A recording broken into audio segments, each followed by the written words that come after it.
Hi, welcome to the Silver Report. Today is Friday, January 13th, 2017, and let's get right into some of this world economic news. They have the Bank of Korea cuts growth outlook among scandal. And China's economy is being reported as being a house of cards. As we know, the new election in the United States is not bidding well for their economy. So we should see some motion in the waters coming through from this. And I want to talk a little bit about the current numbers in the United States for the jobless claims. There has been 100,000 jobless claims since the November election alone. So there's a greater number that I wanted to discuss a little bit about. Since Obama took office, there's been a loss of 286,000 manufacturing jobs, where the workers there were making an average of $26.37 an hour. That's according to the Labor Statistics Bureau.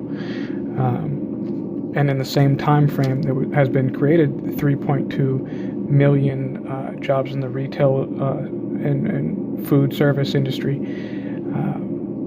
which the average pay is around $13.60 an hour. So when we see these jobless claims, they say that it's been the longest streak of jobless claims. I know they extended it back to 2 years that people could claim unemployment benefits back after the Great Recession. And after that, then there no longer would be able to claim. They would need to get to work. Just with this massive surge of loss of manufacturing in the United States and this giant creation of jobs in the retail sector, they're making less money. There were jobs previously, they were making significant amount more money, so they're lower paying jobs, less money coming into the government. And so it's not really as strong of a number as they make it look, and still stocks are rising. And there's a serious issue with this vast amount of retail jobs that were created and the loss of manufacturing jobs. We see the retail industry is suffering. It's largely dependent on the spending of finances on people having cash flow that's circulating, as the citizens having private money. And if they're not making more money and they're all working for the retail, a lot of that money is not circulating. Secondly, if we're no longer manufacturing these goods, they're being manufactured in other countries and other places, so those retailers become distributors for other countries' wealth and production. So they're really not benefiting us whatsoever, except for a few lower wage jobs and things like that. Our economy has been converted mostly over to a service and consumerism. And when the money runs out, it's got to come from somewhere.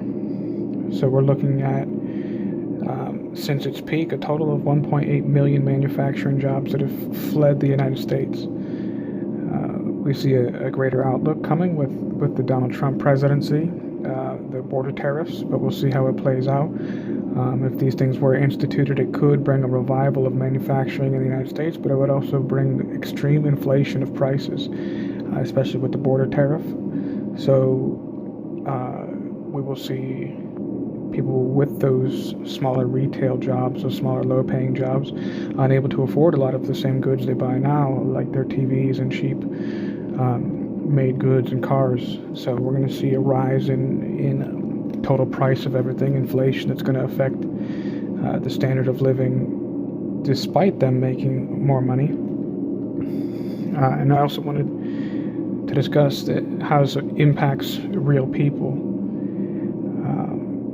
In my job, I came across a gentleman. He runs a machine shop. He repairs coal mining vehicles. It's a place in Pennsylvania.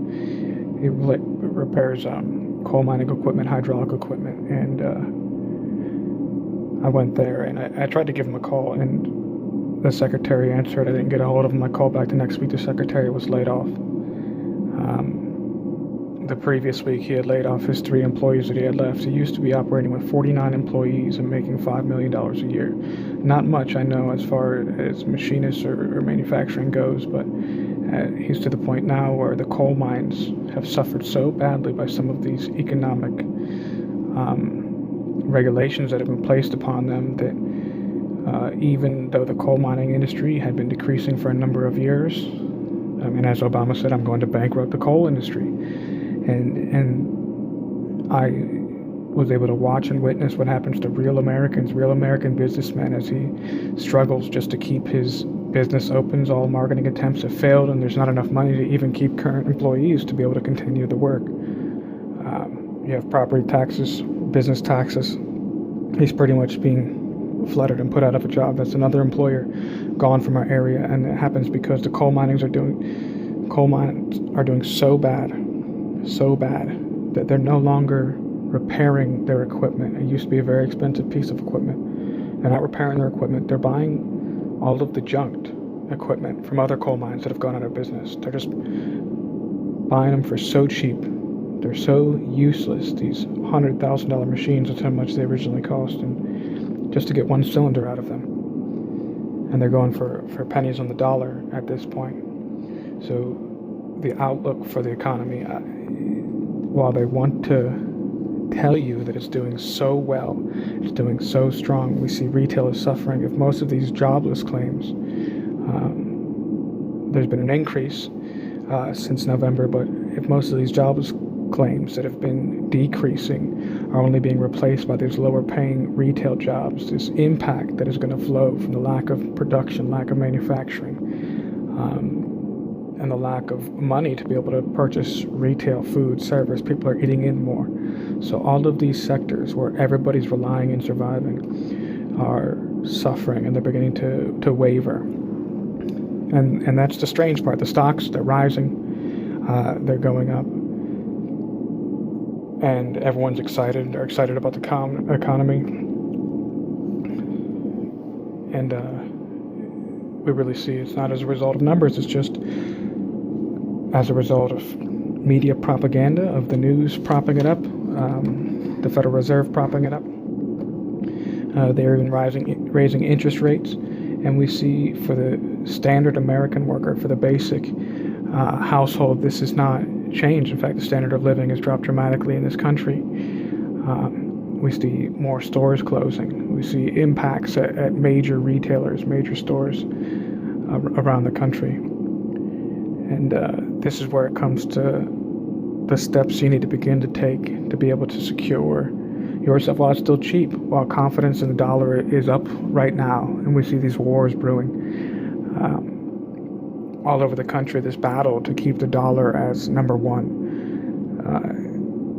While you still have the chance and while it still holds sway, you need to take some steps, put some money away, invest in gold, invest in silver, invest in assets where when the panic begins and the dust settles, you're able to still have something left over. Not just left with an empty account and an IOU and an I'm sorry from the investment bank holding your savings account and things like that, because it will happen. They're not going to take the loss. The ultra rich and the elite, they profit more. I believe that the words of Rothschild, the best time to buy is when blood is in the streets. So they profit more when there is dramatic losses for humanity. When man is in despair, the elite, they profit more. They find ways to make money in up economies and down economies. But thank you guys for joining me.